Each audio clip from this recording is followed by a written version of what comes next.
Bismillahirrahmanirrahim. Assalamualaikum warahmatullahi wabarakatuh. Jadi sebelum saya melanjutkan dari isi pembahasan saya dan penjelasan saya, izinkan saya untuk memperkenalkan diri terlebih dahulu. Nama saya Muhammad Raffi alias Jadin dari jurusan Tadris Ilmu Pengetahuan Sosial kelas 4C. Nah, di sini saya akan mempresentasikan dari hasil apa yang telah didiskusikan dari kelompok kami, dan saya sendiri ke bagian subtema yang berjudul Masyarakat Perkotaan. Selanjutnya kita mengacu kepada slide yang kedua. Nah, di slide yang kedua ini ada yang namanya kota sebagai masyarakat modern. Masyarakat perkotaan sering diidentikan dengan masyarakat modern atau masyarakat yang maju dan dipertentangkan dengan masyarakat pedesaan yang akrab dengan sebutan masyarakat tradisional, terutama dilihat dari aspek kulturnya. Nah, penjelasannya seperti ini. Biasa kita temui pada daerah masyarakat pedesaan itu yang mana sistem kepercayaan atau spiritualisme itu masih kental di tengah-tengah masyarakat pedesaan. Itu dipengaruhi karena keyakinan ini turun-temurun dari nenek moyangnya, bisa kita sebut dengan istilah yang namanya tradisi. Nah, masyarakat perkotaan ini lebih mengedapkan dari aspek rasionalnya, jadi bisa diterima oleh akal pikiran atau bisa dilihat secara jelas dengan mata telanjang kita sendiri.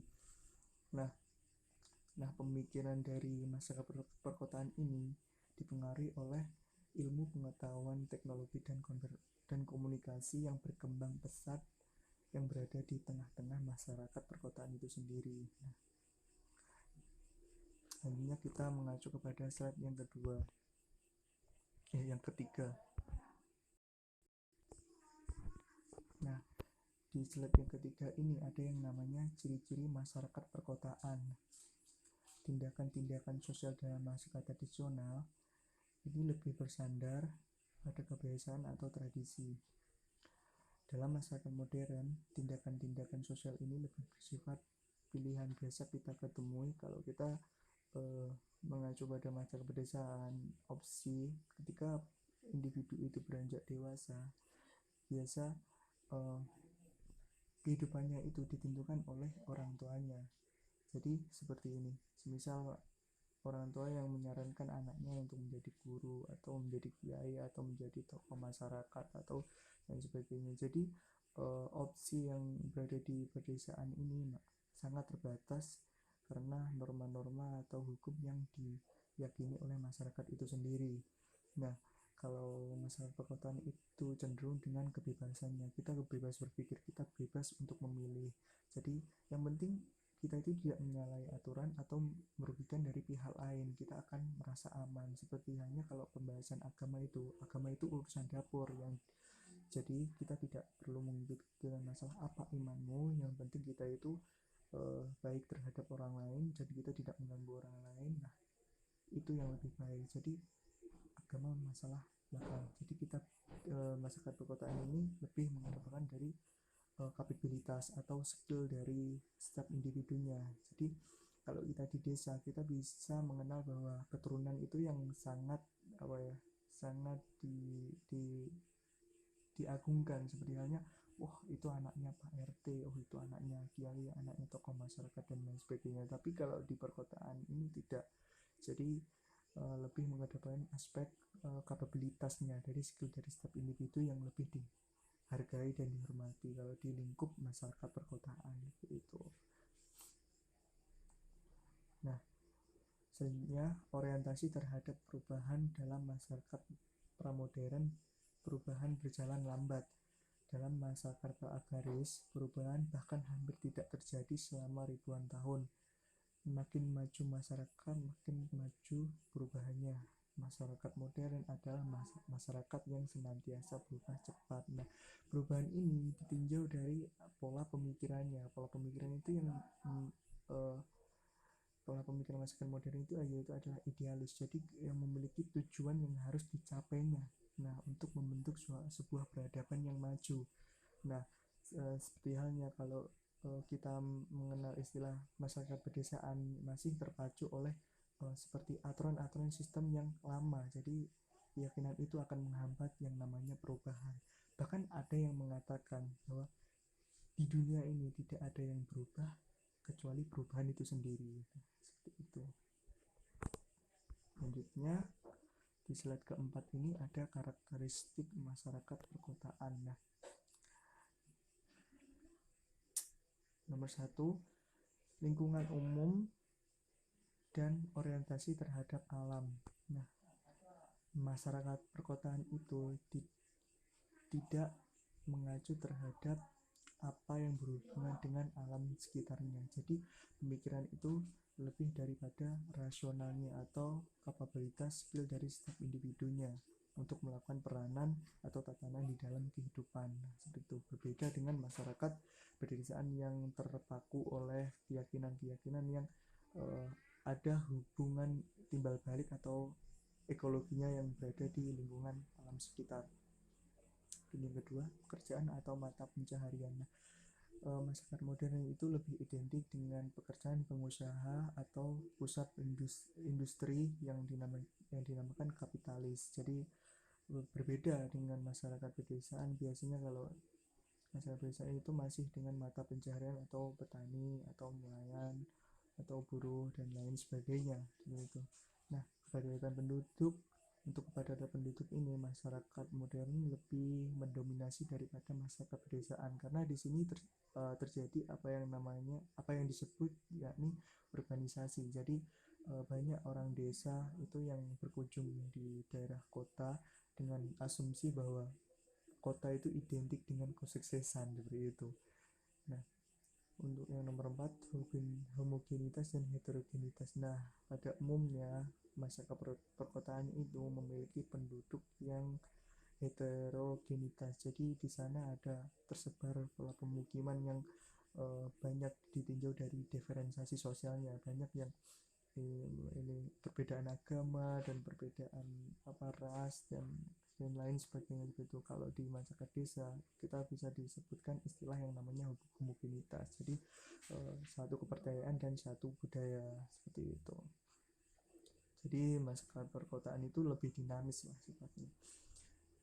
Nah, ini yang kelima, diferensiasi sosial. Jadi tidak salah bahwa di masyarakat perkotaan itu memiliki benturan-benturan istilah yang namanya agama itu yang sangat kuat sekali, karena di sini keyakinan itu sangat berbeda. Banyak ditinjau dari kota itu kan identik dari pemusatan kan. Jadi banyak yang berada di pemukiman perkotaan ini dari berbagai golongan. Jadi seperti itu. Nah, yang keenam yaitu lapisan sosial. Lapisan sosial itu saya lupa ya, sebentar. Lapisan sosial ini bisa diketahui bahwa masyarakat modern itu lebih menghargai apa yang namanya kapabilitas dari skill dari setiap individu daripada masyarakat pedesaan yang lebih cenderung menonjolkan dari sifat keturunannya. Nah, seperti itu.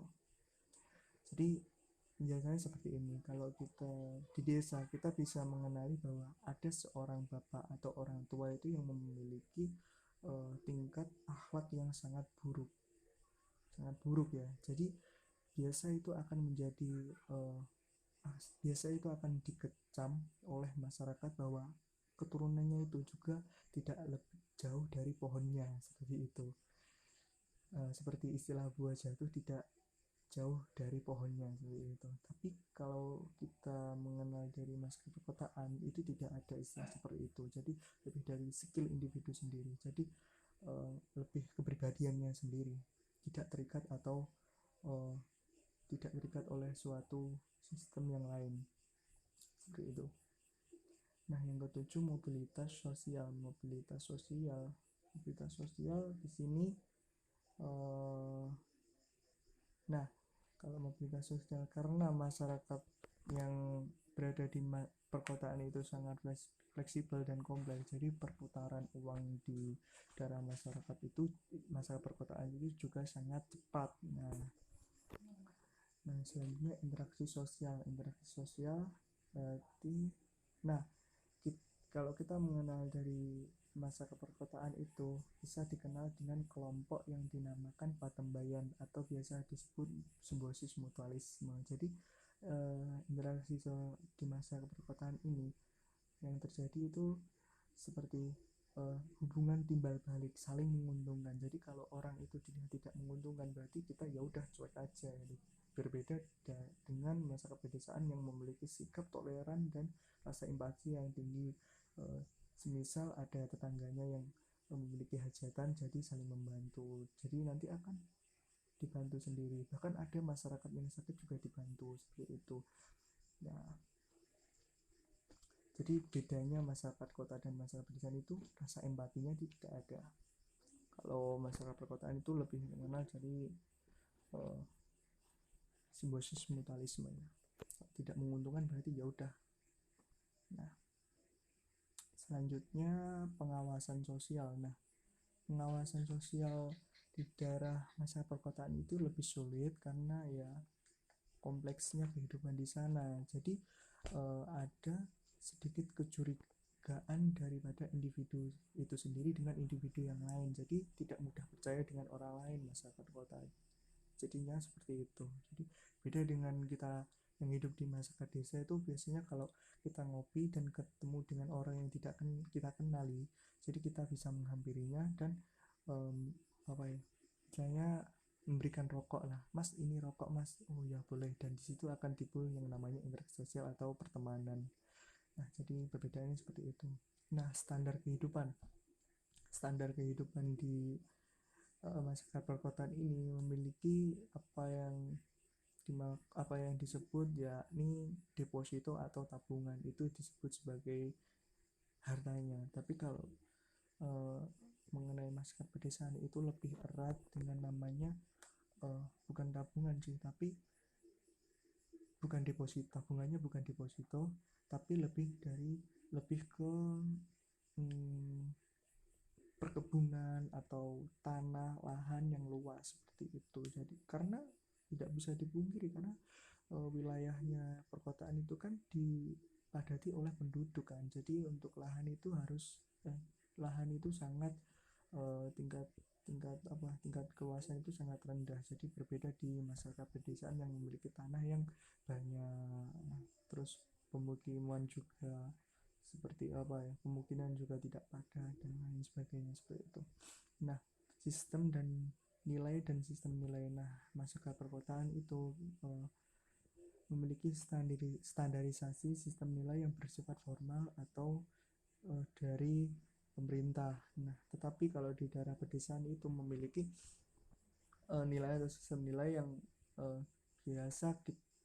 biasa kita temui bahwa di desa itu ada norma-norma atau sistem hukum yang mengikat dan telah disetujui oleh masyarakat secara bersama atau secara mufakat, musyawarah dan mufakat seperti itu.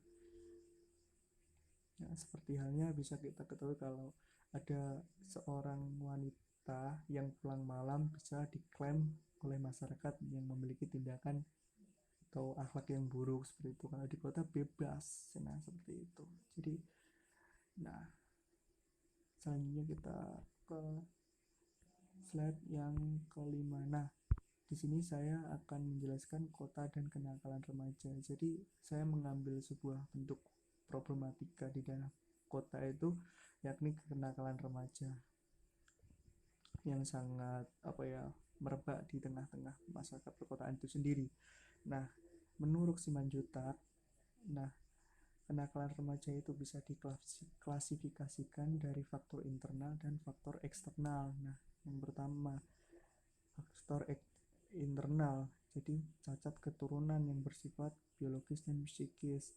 Yang kedua, pembawaan negatif yang mengarah pada perbuatan nakal, ketidakkeseimbangan pemenuhan kebutuhan pokok dengan keinginan. Hal ini menimbulkan frustasi dan ketegangan, lemahnya kontrol diri dan persepsi sosial, ketidakmampuan penyelesaian diri terhadap perubahan lingkungan yang baik dan kreatif, tidak ada kegemaran dan tidak memiliki hobi yang sehat. Nah, jadi sebenarnya untuk permasalahan materi ini kalian bisa membaca sendiri ya teman-teman. dan saya akan menjelaskan dari pengaruh dari kedua faktor internal dan faktor eksternal ini yang saya simpulkan dengan bahasa saya sendiri. Jadi kenakalan remaja itu yang paling yang paling tonjol itu pengaruhnya dari pendidikan dini, yaitu pendidikan yang namanya pendidikan keluarga. Jadi orang tua sangat berperan penting dalam kelangsungan hidupnya si individu tersebut. Nah, karena saya melihat dari istilah yang namanya radikal ya. Jadi radikal itu kan ya, kita bisa mengenal bahwa suatu hal yang mendasar itu adalah sebuah karakter. Nah, ada yang namanya di sini saya akan menjelaskan bahwa ketika suatu individu itu hidup di lingkungan keluarga yang sangat keras dan karakteristik individu sendiri itu tidak kuat dengan nilai-nilai kekerasan itu tadi, itu pasti akan bersifat fatal dan individu itu akan menyimpang dari apa yang sesuai dengan tatanan masyarakat sendiri atau tatanan kehidupan. Nah, semisal seorang anak itu yang memiliki karakter yang tidak ingin dikekang atau yang menerapkan sistem-sistem yang namanya kebebasan, tetapi orang tua itu terlalu mengekang dan mendidik secara keras. Nah, seperti itu. Jadi untuk orang tua lebih baik pahami dari karakteristik anaknya terlebih dulu untuk agar lebih mudah untuk mendidiknya, untuk memberikan pemahaman, memberikan pembelajaran terhadap anaknya sendiri. Nah, seperti itu. Nah, selanjutnya penanggulan kenakalan remaja. Nah, menurut kriminolog Sujono Disjosisworo dalam Sudarsono menemukan asas umum dalam penanggulan kejahatan atau crime prevention dari tindakan pencegahan yang banyak dipakai oleh negara-negara yang maju, terdiri atas dua sistem berikut. Yang pertama, cara moralitas dilaksanakan dengan penyebarluasan ajaran-ajaran agama dan moral, perundang-undangan yang baik, dan saran-saran lain yang dapat menekan nafsu untuk berbuat kejahatan. Dan yang kedua, cara abolisionistik, yaitu berusaha memberantas menanggulangi kejahatan dengan sebab musahabahnya jika diketahui bahwa faktor tekanan ekonomi atau kemelaratan merupakan salah satu faktor penyebab kejahatan. Usaha untuk mencapai tujuan dalam mengurangi kejahatan yang disebabkan oleh faktor ekonomi merupakan cara abolisionistik. Nah, jadi saya harap untuk yang poin pertama, jadi dengan menyebarluaskan ajaran-ajaran agama dan moral ya, agar dapat menekan nafsu, supaya terkadang seseorang itu memiliki sebuah keinginan kan, hasrat, dan apabila keinginan itu tidak terlampaui atau tercapai, manusia itu sendiri akan mengalami yang namanya depresi. Nah, depresi ini akan juga berpengaruh terhadap dampaknya atau juga bisa merugikan orang lain. Tetapi saya pernah melakukan survei terhadap teman-teman saya yang nakal. Nah, yang dia katakan ini menarik. Dia mengatakan begini, saya itu nggak nakal, tapi saya itu cuma nuruti seneng. Nah, tapi permasalahannya, ketika kamu menuruti kebahagiaanmu sendiri, apakah kamu merugikan orang lain? Dia mengatakan bahwa saya tidak merugikan orang lain. Nah, terus saya katakan seperti itu, apakah kamu tidak merugikan orang tuamu sendiri? Nah, dia diam. Nah, jadi keinginan kita itu yang melampaui batas itu akan menjadi sifat egoisentrisme. Nah, itu egois itu pasti akan merugikan orang lain karena dia akan lebih fokusnya itu terhadap diri sendiri, dia tidak peduli oleh lingkungan sekitarnya atau orang lain, seperti itu. Nah, jadi penyebaran ajaran-ajaran agama dan moral ini biasa kita tanamkan di pendidikan usia dini seperti keluarga kita. Nah, jadi harus ada batasan-batasan dari hasrat oleh orang tua agar anaknya itu terdidik dan agar anaknya itu tidak melakukan kegiatan yang menyimpang. Nah, tetapi eh, perlu disadari bahwa anak itu memiliki karakter yang sangat kompleks, jadi banyak, jadi tidak bisa bahwa kita itu mendidik anak kita seperti pada zamannya kita. Nah, seperti apa yang dikatakan Umar bin Khattab, didiklah anak kamu sesuai zamannya, seperti itu. Nah, kita di sini di poin kedua juga disebutkan bahwa faktor tekanan ekonomi itu juga merupakan salah satu penyebab kejahatan seperti jadi ini mengacu kepada pola pemikiran setiap individu sendiri. Ketika merasa bahwa dirinya itu terhimpit faktor ekonomi dan kepepet lah intinya, ketika kita itu selalu berpikir positif, nah kita akan membuat apa yang namanya sebuah kreativitas. Nah, ketika kita berkepepet, tapi ketika pikiran kita itu positif, kita akan melakukan sebuah hal yang namanya kreativitas. Nah, kita membentuk yang namanya inovasi untuk mendirikan sebuah lapangan pekerjaan atau berbuat secara kreatif lah demi demi bisa menyambung kehidupannya, atau malah menyambung, atau malah kita itu bisa apa yang namanya malah kita bisa membangun ekonomi yang lebih berkualitas seperti itu. Nah, tapi kalau kita memiliki sifatnya itu pemikiran yang negatif, ketika kita itu terdesak, kita bahkan bisa mencuri atau merampok dan lain sebagainya. Jadi terlihat dari, kita bisa melihatnya dari kondisi pikiran kita positif atau negatif. Kalau pikiran kita itu sudah positif, ketika kepepet, kita juga akan melakukan tindakan yang baik juga, maupun sebaliknya seperti itu. Nah, selanjutnya, terima kasih. Jadi, berikan aku 1000 orang tua, niscaya akan kucabut Semeru pada akarnya. Berikan aku satu pemuda, niscaya akan kuguncang dunia. Bung Karno. Nah, sekian dari apa yang bisa saya sampaikan. Apabila ada kurang lebihnya, saya mohon maaf. Wassalamualaikum warahmatullahi wabarakatuh.